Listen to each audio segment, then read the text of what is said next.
On acclame encore très fort le Seigneur, bien-aimé. Gloire à toi, Seigneur. Gloire à toi, notre Dieu.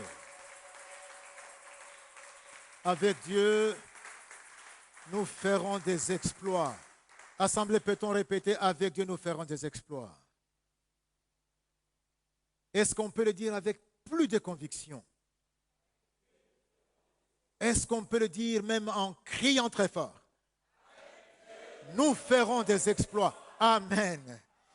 Je vais sur ce coup vous demander de vous mettre debout. Je nous rappelle, bien-aimés dans le Seigneur, le thème de notre séminaire pascal. Lorsque j'ai dit mettons-nous debout, c'est ceux qui peuvent. Si vous ne pouvez pas, le cœur peut se mettre debout, même si le corps reste assis pour des raisons que Dieu lui-même connaît.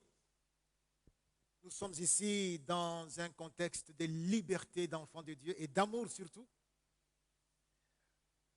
Mort et ressuscité avec Christ pour une vie nouvelle. J'aurais pu dire tout simplement ressuscité avec Christ pour une vie nouvelle. Mais si vous voyez bien, mort et c'est entre parenthèses, tout simplement parce que ne peut ressusciter que celui qui est mort. Ainsi, mes frères, retenons ressuscité avec Christ pour une vie nouvelle. Je nous demande d'ouvrir nos Bibles. Nous allons pour la troisième fois en cette semaine, en ce séminaire, lire le texte de l'épître de Paul aux Romains, chapitre 6, versets 4 et 11. Oh, mais c'est un chapitre que je nous conseille de lire dans son entièreté, frères et sœurs, tellement il nous parle et il nous parle d'une façon si claire. Mais prenons le temps de prendre les deux versets, de les lire, c'est-à-dire le verset 4 et le verset 11. Nous avons donc été ensevelis avec lui par le baptême en sa mort, afin que, comme Christ est ressuscité des morts par la gloire du Père, de même nous aussi, nous marchions en nouveauté de vie.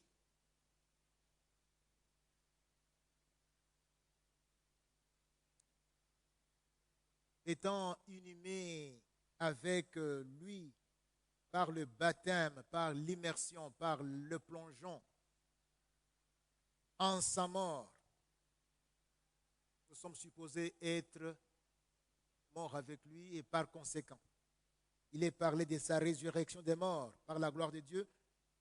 C'est sous-entendu que nous sommes ressuscités avec lui. Et puisque cela est ainsi, alors nous aussi, nous marchons en nouveauté de vie. 11. Ainsi, vous-même, regardez-vous comme morts au péché et comme vivants pour Dieu en Jésus-Christ. Bien-aimés frères et sœurs, veuillez vous mettre, je vous en prie.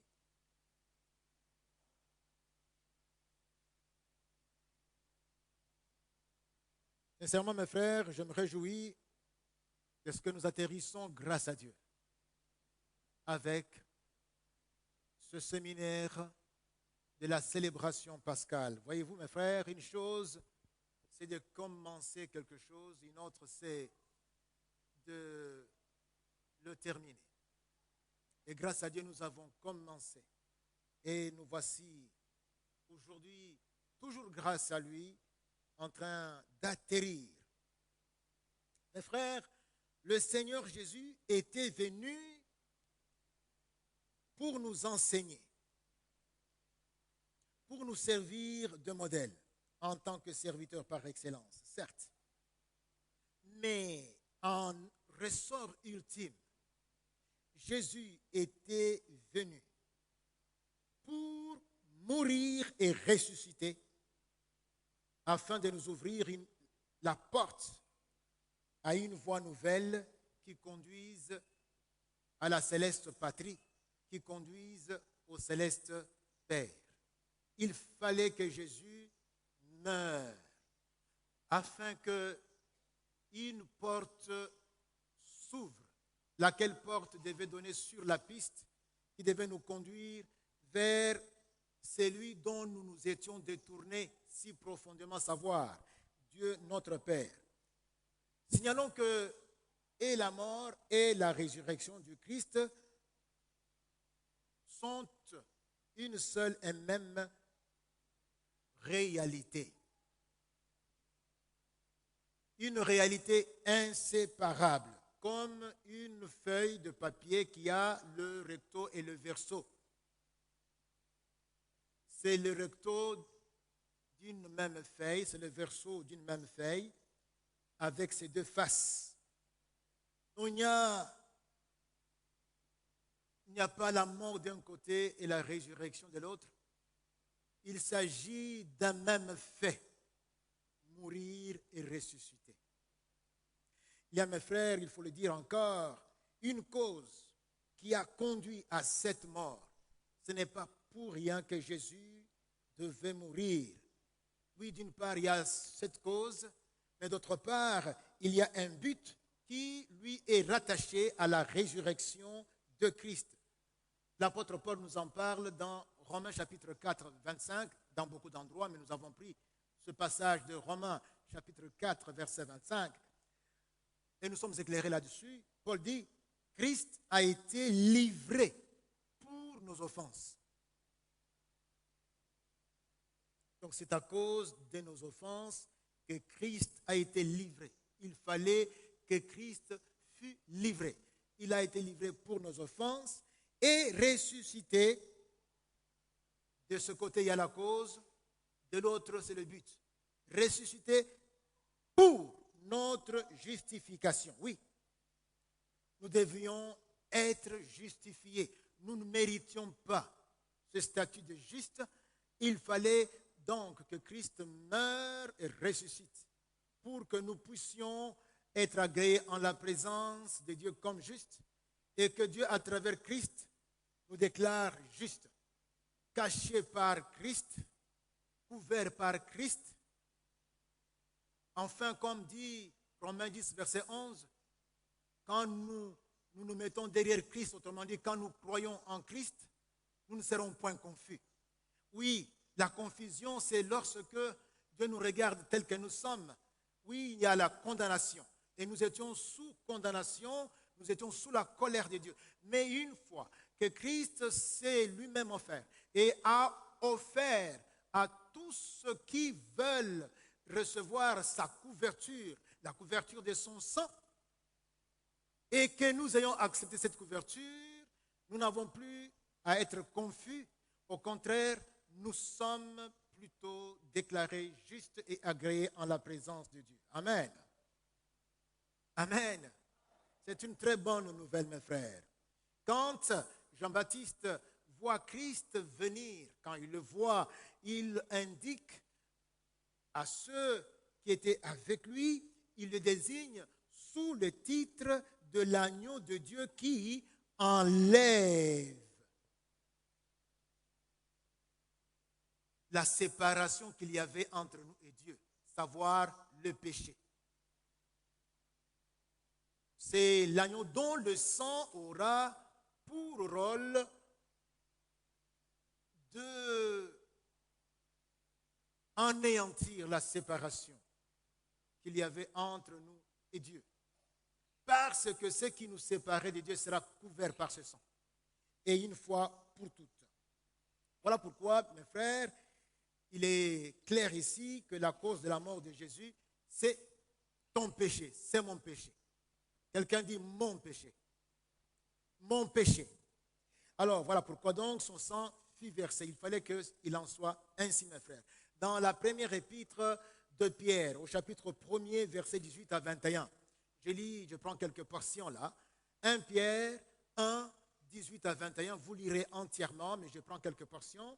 Ce n'est pas par des choses périssables que vous avez été rachetés de la vaine manière de vivre que vous avez héritée de vos pères, mais par le sang précieux de Christ, comme d'un agneau sans défaut et sans tache. Par le sang précieux de Christ. C'est grâce à ce sang. Ce sang a été la rançon qui a été versée pour nous racheter. Jésus est venu jusque là où toi et moi étions prisonniers dans les liens de la mort. Et on n'entre pas dans la mort autrement qu'en mourant. C'est comme ça qu'il devait lui-même mourir. Seulement, il faut retenir que Christ n'est pas qu'homme. Christ est Dieu éternellement. Et bien sûr, quand l'homme Christ mourait, il est entré là et il a opéré. La mort ne pouvait pas retenir. Les liens de la mort ne pouvaient pas retenir. Celui qui est entré est en même temps homme, en même temps Dieu. Et il nous a arrachés de là où nous étions. Mais pour cela, c'est avec le sang pur, le sang sans tache qu'il devait verser. C'est cette rançon-là, de son sang, mes frères bien-aimés. Ce sang, une fois répandu, enlève le voile de séparation qui va se déchirer de haut en bas comme par une main invisible d'en haut pour donner accès à tous ceux qui vont faire confiance à Christ, donner accès en ce lieu très saint, en la présence même de Dieu. Ce qui autrefois n'était accordé qu'au souverain sacrificateur, qui d'ailleurs n'accédait qu'à ce qui était fait d'un main d'homme, un sanctuaire semblable au sanctuaire céleste. Mais avec Jésus et grâce à Jésus, le voile déchiré symbolise clairement que la barrière, la frontière, ce qui bloquait, ce qui empêchait notre accession au Saint des Saints, en la présence de Dieu, a été enlevé. Quelqu'un peut dire Amen. Il fallait que le sang de Jésus soit versé. C'est là où, mes frères, la grâce de Dieu surabonde. Là où les péchés avaient abondé, nous avons la grâce de Dieu qui surabonde. Le Seigneur Jésus se présente devant le Père en lieu et place des pécheurs avec son propre sang. Lui-même sacrificateur, lui-même sacrifice, afin que nous soyons justifiés. C'est à travers Jésus, mes frères, que nous sommes déclarés justes. Dieu nous regardant à travers Jésus. C'est pour cela, allons nous abriter, allons prendre Jésus pour refuge. Parce que nous avons tout intérêt à recevoir cette déclaration de Dieu à notre égard. Et elle ne peut nous parvenir qu'à travers Jésus, grâce au sang qui a été versé par ce Jésus. Et Dieu nous déclare juste. Oui, je dis bien juste. Dis à ton voisin juste. Oui, parfois tu te vois sale, tu te vois pas digne de t'approcher de Dieu. Mais si tu es en Jésus, Dieu te déclare juste. Et là, c'est le début d'une nouvelle vie. La vie des justes sur cette terre. La vie des justes qui nous conduit inexorablement jusqu'à la céleste patrie. Nous sommes sur cette terre, mais déjà notre nouveau statut de juste nous permet de mener une vie qui nous conduit non pas à la perdition, mais à la céleste patrie. C'est la vie nouvelle que nous acquérons. C'est la vie des justes que nous recevons. La première pensée, puisqu'il y en a deux qu'on va partager ce soir, c'est la vie nouvelle de par notre nouvelle position et notre statut en Jésus. On va cerner cette vie nouvelle de par notre position et de par notre nouveau statut en Jésus-Christ. Nous étions, c'est vrai,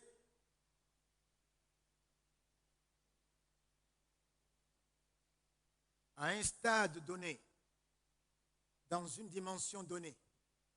Mais avec la justification, nous allons nous retrouver ici, hissés à un stade supérieur, dans une nouvelle dimension.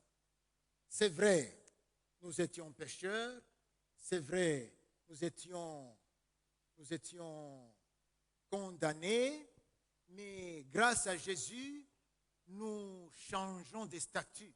Nous ne sommes plus ennemis de Dieu, nous ne sommes plus dans l'errance. Nous sommes maintenant sur la voie par excellence qui nous conduit à Dieu. Nous avons intégré la nouvelle destinée que Dieu nous avait préparée. Nous sommes en marche vers le ciel. Nous sommes dans une autre dimension. Et la parole de Dieu que nous allons lire dans les Écritures vont encore nous éclairer là-dessus, mes frères. Nous savons qu'une des significations de la foi en Jésus, une des significations, c'est recevoir l'offre de son refuge. Jésus vient pour nous abriter sous son sang. Et c'est son qui devient notre refuge. Il offre à quiconque. Croire en Jésus, c'est accepter cette offre gratuite. C'est se placer à sa suite. Jésus a dit, suivez-moi. Venez à moi.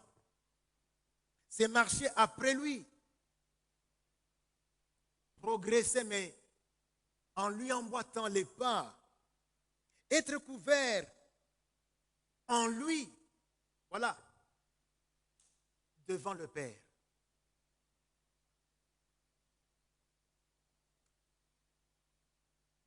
Par la même opération de la couverture du sang de Jésus, on devient membre de son corps.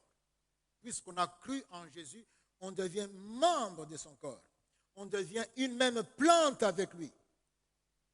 C'est tout un mystère. On devient corps de Christ. On devient un avec Christ. En effet, mes frères, s'il faut dire, nous sommes littéralement comme plongés, pas comme, nous sommes littéralement plongés. Nous sommes immergés, c'est-à-dire baptisés en lui. Les mots grecs baptisés, c'est immergé, plongé. C'est comme ça qu'il nous a été tout à l'heure dit dans le texte que nous avons lu, que nous avons donc été ensevelis avec lui par le baptême en sa mort. Nous avons été littéralement baptisés, c'est-à-dire plongés, c'est-à-dire immergés en sa mort. C'est ça le baptême dont il est question, baptisé en sa mort.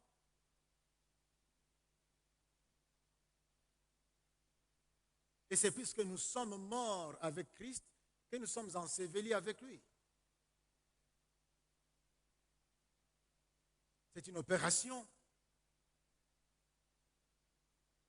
rétroactive dont nous sommes informés lorsque nous adhérons au discours de Christ qui nous appelle à sa suite. Il nous est dit, vous avez été baptisés dans sa mort, vous avez été ensevelis avec lui. Et la Bible nous révèle que cette immersion, donc ce baptême en Jésus, a eu lieu quand Jésus mourait à la croix. Donc, il s'agit d'un baptême en sa mort, c'est-à-dire en sa résurrection aussi. Qui meurt avec Christ, ressuscite avec Christ. Vrai ou faux? Alors, écoutons ce qui est dit dans les Écritures. Paul nous parle dans Romains chapitre 6, versets 3 et 4a. Il dit quoi? Il dit, je disais Romains 6, versets 3 et 4, partie A. Ignorez-vous que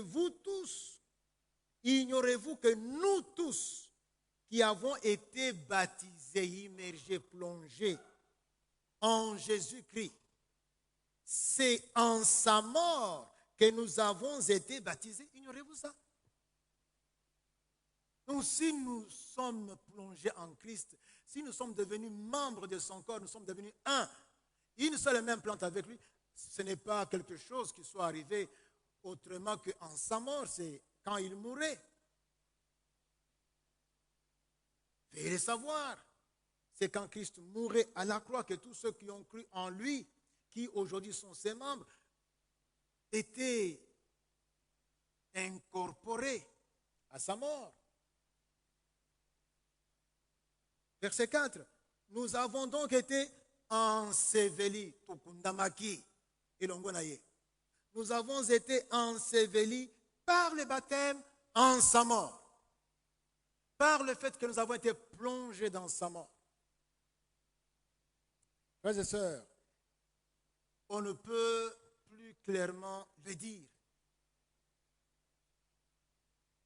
Aujourd'hui, tu crois en Christ, ça voudrait dire que tu as été plongé dans sa mort. C'est-à-dire, où Christ est-il mort? Sur Christ est mort sur quel bois? Sur quoi? Donc tu étais avec lui à la croix. Il ne faut pas hésiter de dire des choses que vous connaissez. Christ est mort sur? Ben oui, il est mort sur la croix. Et c'est là où tu étais avec lui. Il mourait à la croix. Avant d'être inhumé, il a rendu l'âme. Donc tu mourrais avec lui. Alors, que celui qui écoute maintenant fasse attention. Une fois que nous sommes baptisés dans la mort de Jésus, qu'adviendra-t-il? Les Écritures nous disent, et on va les laisser parler, Romains chapitre 6, verset 4, et aussi Galates chapitre 2, verset 20. Romains 6, verset 4 nous dit, nous avons donc été ensevelis avec lui par le baptême en sa mort, afin que, voilà le but, afin que, comme Christ est ressuscité des morts par la gloire du Père, de même nous aussi, nous marchions en nouveauté de vie. Voilà. Nous sommes pour que nous puissions marcher en nouveauté de vie. Autrement dit, pour que nous puissions mener la vie pour laquelle Dieu nous a envoyés sur la terre. Autrement dit, pour que nous puissions être qualifiés de faire ce que Dieu nous a réservé pour que nous accomplissions comme œuvre sur la terre. Pour qu'il en soit ainsi, il faut que nous soyons ressuscités avec Christ. Mais pour ressusciter avec Christ, il faut être mort avec lui. La résurrection avec Christ nous qualifie pour que nous marchions en nouveauté de vie, une vie nouvelle. Eh bien, on peut se poser la question, c'est quoi? C'est quoi cette nouveauté de vie?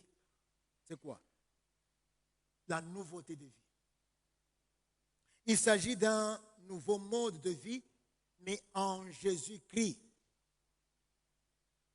D'une façon plus simple, c'est Christ lui-même que nous choisissons de laisser vivre en nous. Nous choisissons de laisser Christ vivre en nous. Au lieu que ce soit toi, moi, qui vit, eh bien, on laisse plutôt Christ vivre en nous. C'est la vie, c'est ça la nouveauté de vie. C'est un des passages que nous connaissons très bien, Galates 2, verset 20. J'ai été crucifié avec qui? Avec Christ. Et si je vis, ce n'est plus moi qui vis, c'est Christ qui vit en moi. C'est ça la nouveauté de vie. Et si je vis maintenant dans la chair, vous me voyez là, je vis dans la foi au Fils de Dieu, oui, c'est en obéissance, ça vit dans la foi.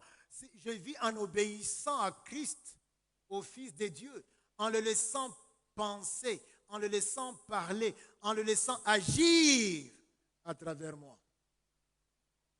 Ce n'est pas moi, c'est Christ qui vit en moi. Lui, il m'a aimé, il s'est livré lui-même pour moi. Quelqu'un dit Amen. Mes frères, écoutez cette allégorie. Écoutez bien cela. Donc la croix où Christ s'est retrouvé, la croix donc, est comme le pétrin de pain dans lequel nous avons été avec tous les saints, malaxés avec Christ Jésus pour devenir un seul et même pain avec lui. Est-ce qu'on me comprend? On comprend cette allégorie? Allez dans les boulangeries, vous trouverez le pétrin. Le pétrin malaxe la pâte. Tout devient en tout cas une seule et même pâte.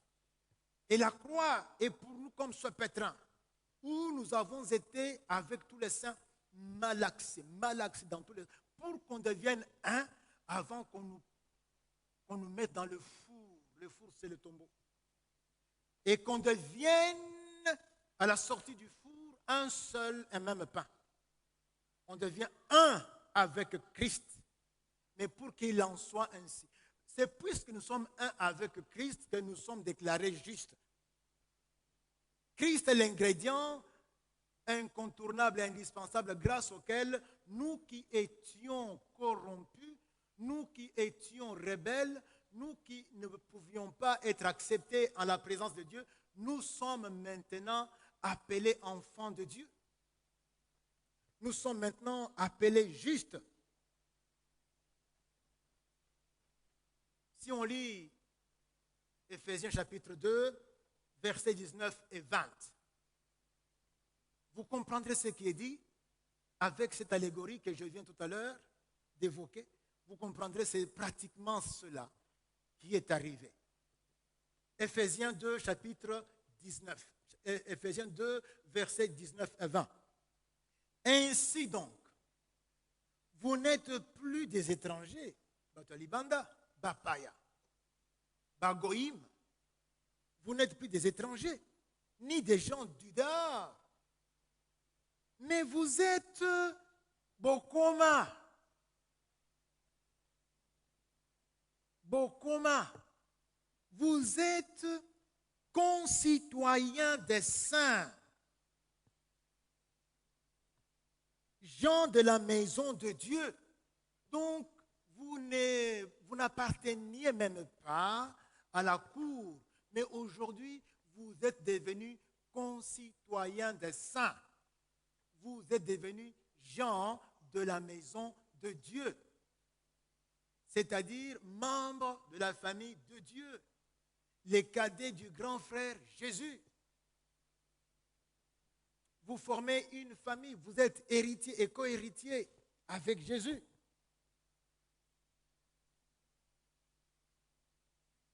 Vous n'êtes plus des étrangers. Vous n'avez pas à venir sur le point des pieds. Non, vous êtes chez vous. Venez vous jeter dans les bras de votre Père céleste. Restez en sa présence autant de temps que vous voulez. Parlez avec lui. Projetez avec lui. Agissez avec lui. Il prend plaisir de vous voir parce qu'il vous voit à travers Jésus. Vous êtes enfants de Dieu, concitoyens des saints, gens de la maison de Dieu. Mes frères, quand je parle ainsi, ça ne vous fait rien. Je vous dis que vous, là, vous êtes gens de la maison de Dieu. Vous êtes des ayants droit. C'est pour qui Dieu est prêt à mouiller son maillot, Dieu est prêt à se lever, Dieu est prêt à combattre, puisque vous êtes la prunelle de l'œil de Dieu.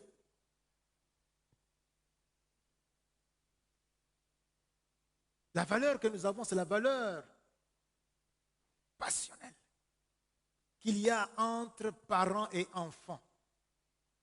Et Dieu est notre Père, notre Mère en même temps. Ce qui nous concerne, c'est comme quand il y a un objet qui est dirigé vers l'œil. L'œil est là, en tout cas, la main ne laissera pas cet objet arriver jusqu'à l'œil. Enlevez. C'est ce que Dieu fait avec nous.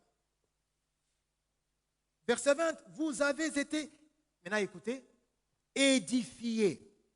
Mettez à la place, malaxé, mélangé. Édifiés sur le fondement de qui? Des apôtres et des prophètes.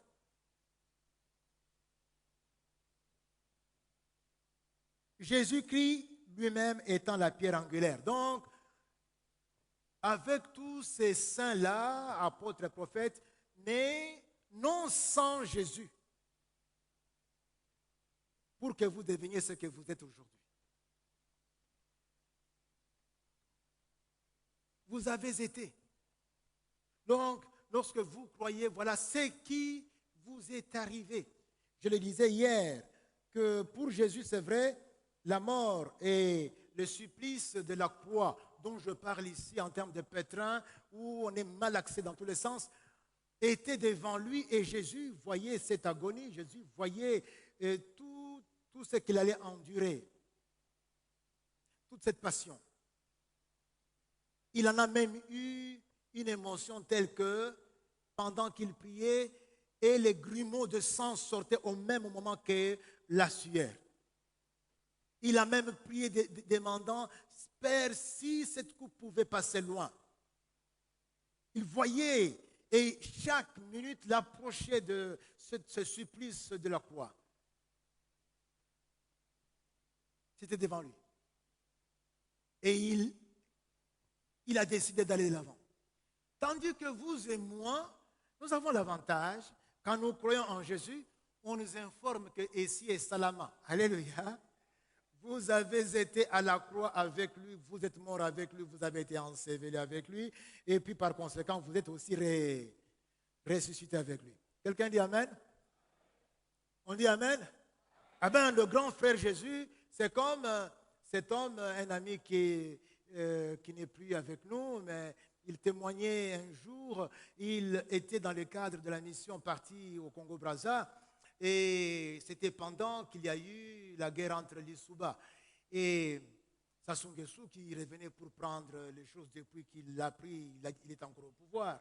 Il y avait donc toutes sortes de factions armées, des ninjas, tout ce qu'il y avait comme troupes armées là. Alors, tu arrives par ici, il y a donc des groupes armés par là et on vous rançonne. Alors, mon frère Ngoma, avec ses enfants, partait d'un point vers l'autre cherchant où se cacher. Ses enfants, donc, eux, les parents, ils arrivent et trouvent les militaires. Ils disent, qu'est-ce que vous avez, n'avez rien. Alors, on va vous fouetter. Bana tokotika bango. Mais toko beta bino ba apparent. Alors baleki si pasteur. Il a pleuré, il a pleuré. Et puis maintenant, on dit maintenant toi va là. Yo moi si les cas. On tient la femme du pasteur, pasteur Alélie. Il vient encore, non. Si vous voulez, à sa place, frappez encore. Alléluia. Baninja Batali, il veut encore, tout simplement parce que est-ce que vous comprenez?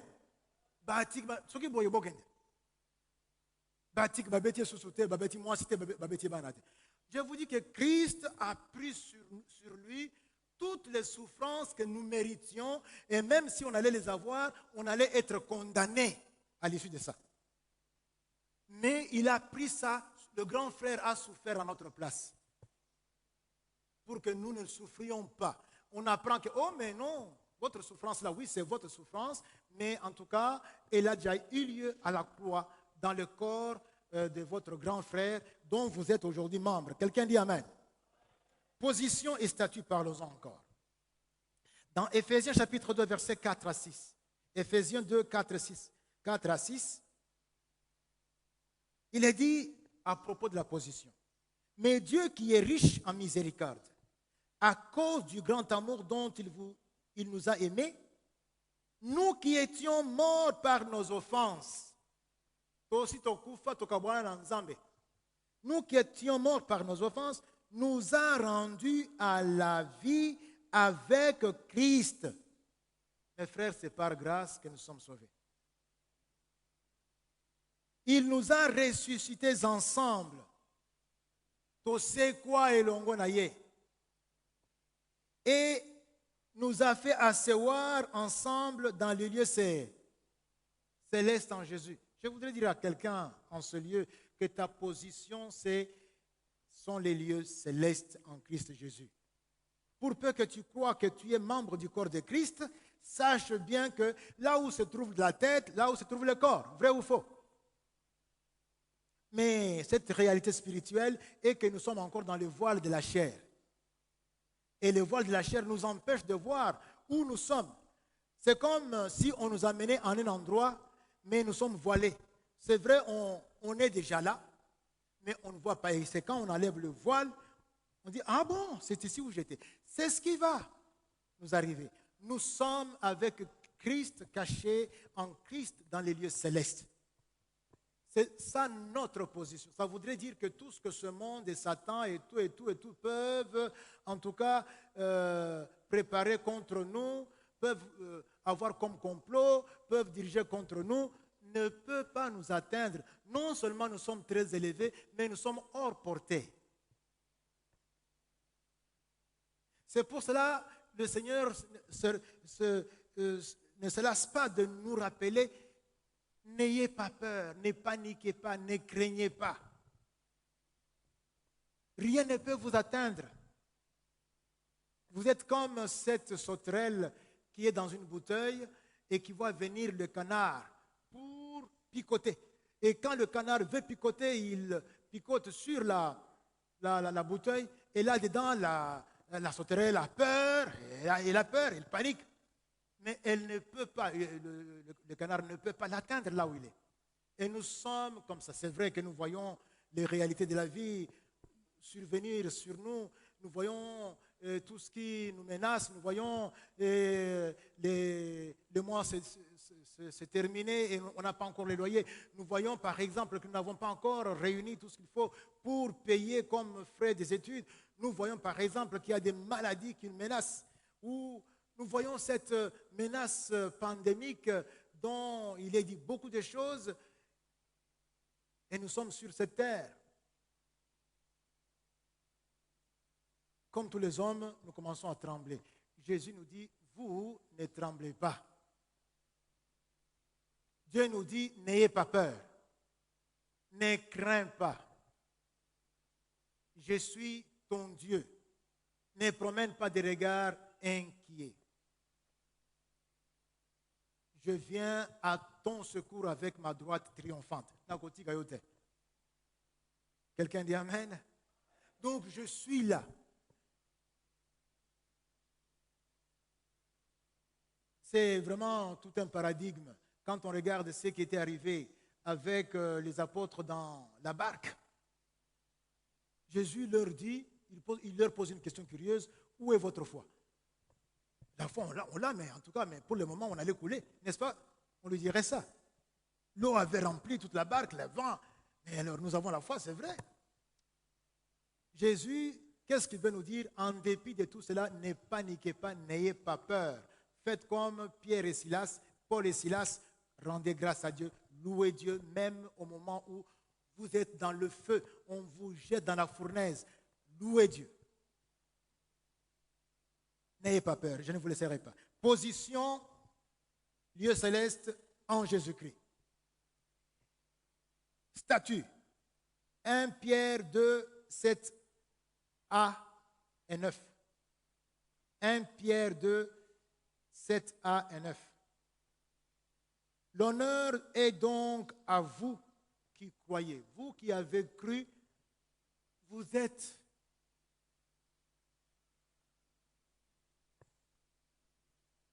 couverts d'un statut d'honneur.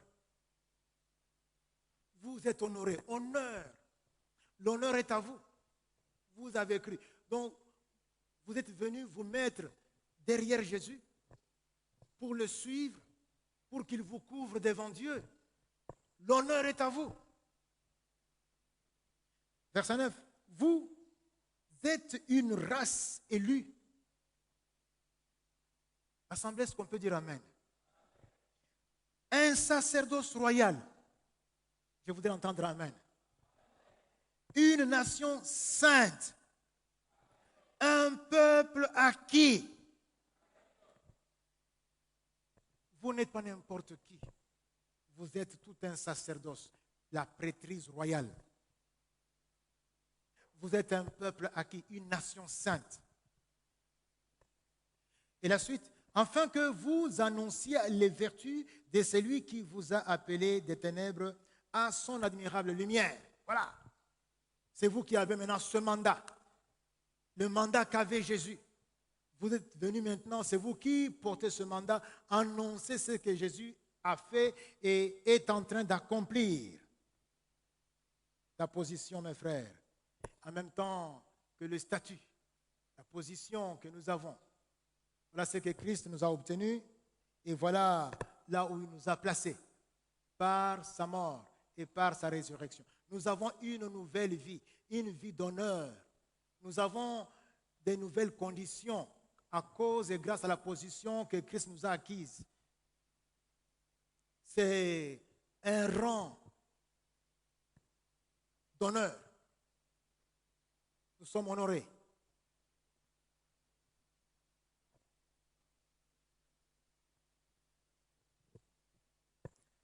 Mes frères et mes sœurs, nous avons là, pour ce qui concerne le statut et ce qui concerne la position, nous n'avons rien à envier à ce que ce monde nous miroite. La deuxième pensée, c'est la vie nouvelle de par une qualité relationnelle nouvelle en Jésus-Christ. Je reprends, la vie nouvelle de par une qualité relationnelle nouvelle en Jésus-Christ. Et là, je vais beaucoup me servir de la lettre aux Éphésiens. Pour parler de ça, on en parle dans d'autres livres, comme dans 1 Pierre, comme dans Hébreu, même dans d'autres écrits de Paul. Mais j'ai quand même voulu utiliser tout simplement ce qui est écrit parce que c'est pratiquement parallèle à ce qui est dit ici et là. Mes frères, nous avons une nouvelle position, nous avons un nouveau statut en Jésus-Christ et ces nouveaux statuts et cette nouvelle position nous astreignent à un nouveau mode de vie que les Écritures nous recommandent. Vous savez bien que les latins disent « l'honneur est une charge ». Quand tu es honoré, tu as aussi la charge de te conduire en fonction de l'honneur. Autrefois, tu étais tout simplement un enfant, et puis un jour tu es élevé au rang d'époux, élevé au rang de parent. Ça change tout. Tu ne peux plus faire les choses comme autrefois tu le faisais. Tu ne viendras pas demander à manger, mais tu viendras cherchant qu'est-ce qu'ils vont manger. C'est différent. C'est différent. Tandis que quand tu étais enfant, tu viens, tu fais papa, maman, j'ai faim. Il n'y aura plus personne.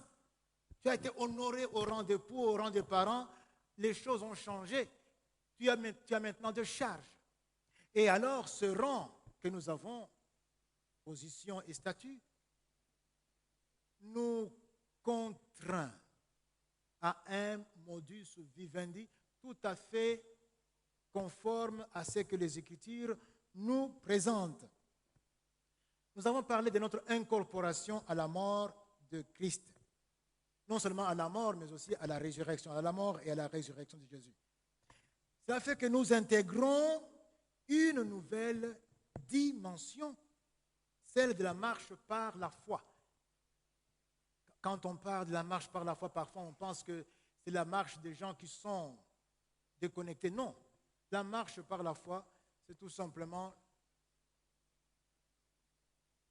une vie d'obéissance à celui qui est effectivement le chef, Christ. La marche par la foi, c'est un privilège. C'est pour ceux qui accèdent aux vérités, aux mystères que Dieu révèle, ceux qui sont en dialogue avec Dieu et qui vivent aussi en fonction de ce qu'ils échangent avec Dieu. Alors, on ne doit pas oublier qu'une foi authentique s'accompagne des œuvres, fruit de l'obéissance au Saint-Esprit. Comme nous voyons dans Jacques 2, verset 14 et suivant, on nous dit qu'une foi sans les œuvres est une foi morte. Alors, primo, c'est une vie qui a pour fondement référentiel Jésus-Christ. La référence fondamentale. Éphésiens chapitre 2, versets 20 et 21. Vous avez été édifiés sur les fondements des apôtres et des prophètes, on l'a dit. Mais on continue. Jésus-Christ lui-même étant la pierre angulaire, la pierre de référence, la pierre de touche. Vous avez beau être avec les prophètes, avec les apôtres, si Jésus n'est pas là, cette assemblée-là n'est qu'un conglomérat des vauriens. Ça ne représente rien. Mais avec Jésus, alors ça change et tout change. C'est ce que vous êtes, vous. C'est en ce Jésus que tout l'édifice, je dirais même toute la pâte, bien coordonné, s'élève pour être un temple saint dans le Seigneur. C'est en Jésus que vous avez forme, que vous devenez temple, que vous devenez tabernacle, habitacle de Dieu, que vous intéressez Dieu, que Dieu choisit finalement d'habiter vous. C'est ça le temple que Dieu cherchait. Grâce à Jésus. Deuxième pensée, cette vie nouvelle, c'est une vie qui n'a qu'une seule et unique source. Elle n'épuise qu'à une seule et unique source, cette vie. Et cette unique et seule source, c'est Jésus-Christ. Et Jésus-Christ seul. Toute sa substance est puisée en Jésus. Elle est puisée en Jésus et en Jésus seul. Nous lisons dans Jean chapitre 7, versets 37 et 38. Jean 7, 37 et 38. Il est écrit, Jésus se tenant debout s'écria, si quelqu'un a soif, qu'il vienne à moi, qu'il boive. Alléluia.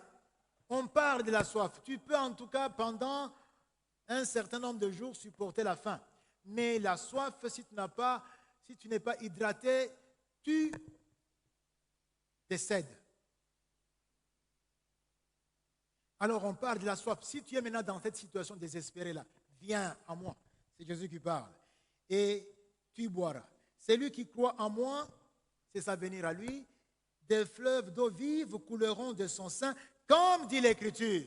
Non seulement tu vas être rassasié, tu vas boire et être désaltéré, mais aussi toi-même, tu vas devenir une source d'eau intarissable, une source de fleuves d'eau vive pour d'autres personnes, partout où tu seras.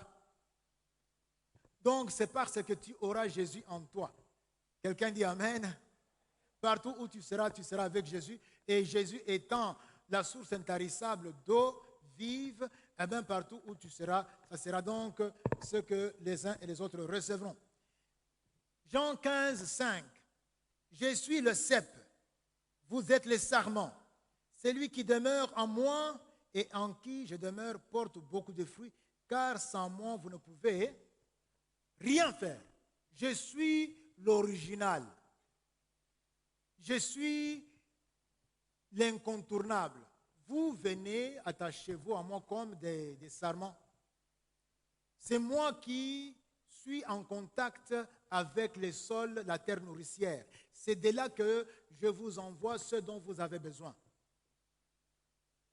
Sans moi, vous qui êtes sarments, vous ne pouvez rien faire.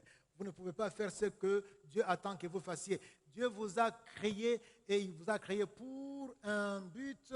Vous devez produire le fruit qui lui soit agréable. Vous ne pourrez y parvenir sans moi. Vous avez besoin de moi. Je suis incontournable.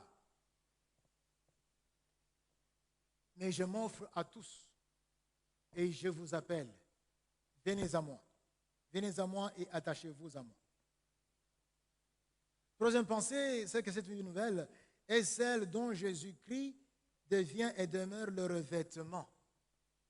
Et l'amba, uniforme olata. So batalio, mon uniforme wana. Ça sera Jésus. Donc, le lenge à kobika sika yekosala ete batalio, bamoni Yesu po ete olati Yesu. Jésus sera le revêtement. Romains 13, 12 et 14. La nuit est avancée, le jour approche, dépouillons-nous donc des œuvres des ténèbres et revêtons les armes de lumière. Saisissez bien, et revêtons quoi? Les armes de lumière. Donc retenez ce dont on est revêtu. On est revêtu de quoi? Verset 13. Marchons honnêtement comme en plein jour, loin des excès et de l'ivrognerie, de la luxure et de l'impudicité, des querelles et des jalousies, ainsi que des choses semblables. Soyons loin de ça. Mais revêtez-vous du Seigneur Jésus-Christ. Revêtez-vous du... Est-ce que vous avez compris les armes de lumière, de la lumière, c'est que c'est? Revêtez-vous du Seigneur. Hein? Et on va revenir sur cette pensée puisqu'on est vers la fin. Et n'ayez pas soin de la chair pour en satisfaire les convoitises. Que votre chair ne s'affiche pas. Non, que Jésus seul s'affiche. Cachez-vous sous Jésus. Que Jésus soit votre revêtement. Que tout ce qui est expression de votre vie soit Jésus et non autre chose. Mes frères, mes sœurs, bien-aimés dans le Seigneur, qu'en est-il? Puisque nous sommes déclarés justes en Jésus, conduisons-nous d'une façon conforme à ce rang.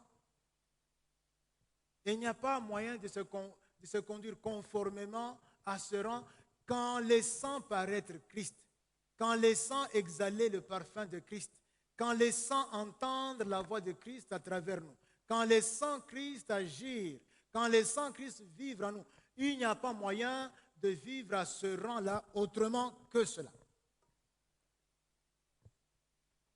C'est un choix que nous devons rééditer chaque jour et à chaque instant. Éphésiens chapitre 4, versets 1 à 3.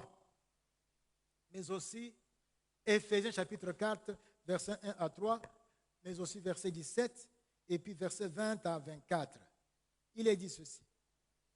Je vous exhorte donc, moi, le prisonnier dans le Seigneur, à marcher d'une manière digne de la vocation qui vous a été adressée.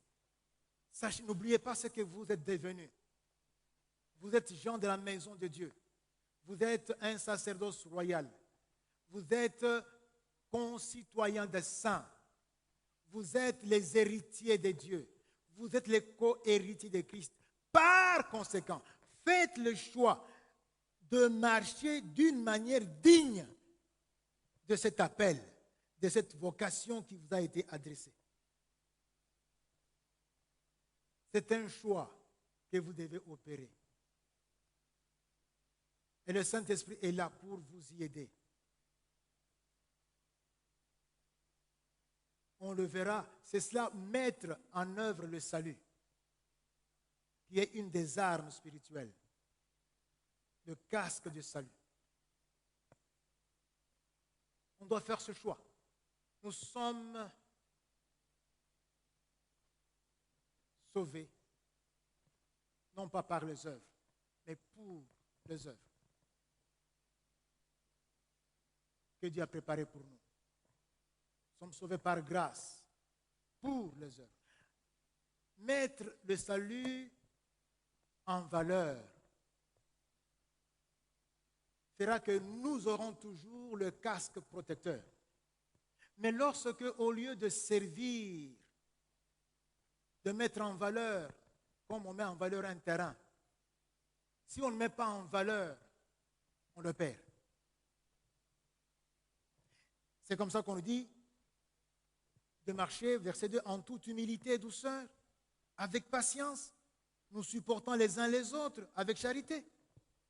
Nous efforçant, fournissant l'effort de conserver l'unité de l'esprit par le lien de la paix. Même si ton frère t'a marché sur le pied, fournis l'effort de le supporter, afin que le lien entre vous ne se brise pas. Fournis l'effort de l'accepter, de prier pour lui, d'être avec lui. Encaisse les coups par ici, encaisse par là, pour que vous restiez avec votre frère. Efforcez-vous. Voici donc ce que je dis et ce que je déclare dans le Seigneur, c'est que vous ne devez plus marcher comme des païens. Les païens se fâchent, les païens haïssent, le païen s'énerve, le païen triche, le païen vole, le païen tue, le païen extorque. C'est très difficile aujourd'hui d'être professeur. Les collègues professeurs sont en train d'extorquer les enfants. Comment voulez-vous pour un TP au PSK la question, mon commis balemi ça. Donc, et commis, il faut support 10 dollars, 20 dollars. Mais nous, tu es venu pour faire quoi? Mais pour m'enseigner et puis poser ces questions. Non, support. Et sans support, tu ne réussis pas. Extorquer les enfants.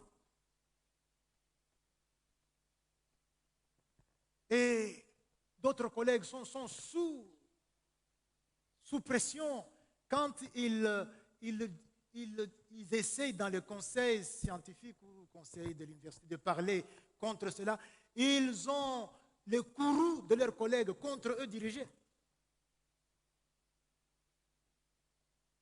Mais non, il est dit, nous, on ne doit pas être comme ça. On doit fournir l'effort. On va être persécuté à cause de ça.